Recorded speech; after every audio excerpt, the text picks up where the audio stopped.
Dun sa kanilang press release, ito ay galing yata sa Golden Triangle, no? So makita yung kanilang press release, I forgot the name, no? Pero ginagawa na nila ng paraan.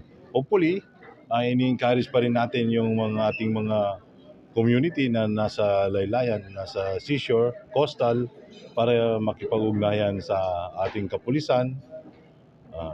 Yan naman ang ating gagampanan na nandyan din yung ating mga kapulisan ngayon sa coastal areas para bantayan din at makipag-unayan sa ating mga fisher folks para kung mayroon man, i-surrender na rin nila.